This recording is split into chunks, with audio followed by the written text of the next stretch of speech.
नमस्कार मित्रांनो, राज्यातील 14 आत्महत्याग्रस्त जिल्हे आहेत.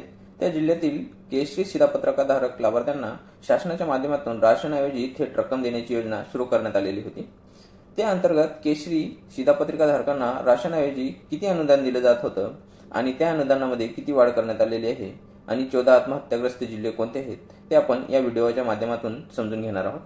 त्यापूर्वी चॅनलवर नवीन असाल तर चॅनलला सबस्क्राईब करून ठेवा, ज्याच्यामुळे तुम्हाला अशीच नवनवीन माहिती भेटत राहील. चला तर मग मित्रांनो, व्हिडिओला सुरुवात करूया.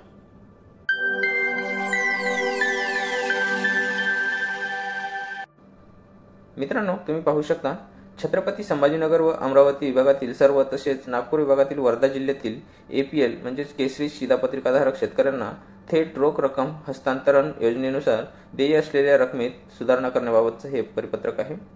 हा परिपत्रक 20 जून 2024 या दिवशी आलेला आहे.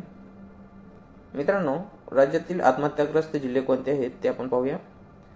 शासनाच्या निर्णयाने राज्यातील छत्रपती संभाजीनगर, जालना, नांदेड, बीड, धाराशिव, परभणी, लातूर, हिंगोली, अमरावती, वाशिम, अकोला, बुलढाणा, यवतमाळ व वर्धा अशा 14 शेतकरी आत्महत्याग्रस्त जिल्ह्यातील राष्ट्रीय अन्न सुरक्षा अधिनियम 2013 अंतर्गत समाविष्ट न झालेल्या APL म्हणजे केशरी शिधापत्रिकाधारक शेतकऱ्यांना राष्ट्रीय अन्न सुरक्षा अधिनियम 2013 अंतर्गत प्राधान्य कुटुंब लाभार्थ्याप्रमाणे प्रतिमाह प्रति सदस्य 5 किलो अन्नधान्य म्हणजेच 2 किलो प्रति किलो गहू व 3 प्रति किलो तांदूळ या दराने अन्नधान्याचा लाभ देण्यात येत होता.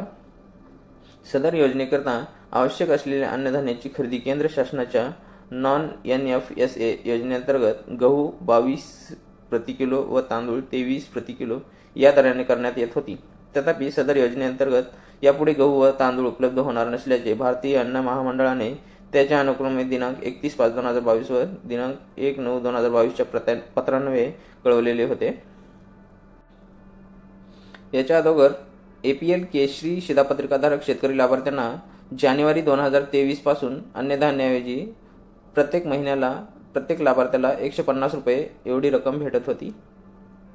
त्यानंतर मित्रांनो, एप्रिल 2024 पासून प्रत्येक महिन्याला प्रत्येक लाभार्थ्याला 170 रुपये म्हणजेच 20 रुपये वाढ इतकी रक्कम लाभार्थ्याच्या आधार संलग्न बँक खात्यात थेट हस्तांतरित करण्यात येणार आहे. तर मित्रांनो, अशा प्रकारचा हा GR होता. याची लिंक मी डिस्क्रिप्शन मध्ये दिलेली आहे, तुम्ही सविस्तर पाहून घेऊ शकता. धन्यवाद मित्रांनो. जय हिंद, जय महाराष्ट्र.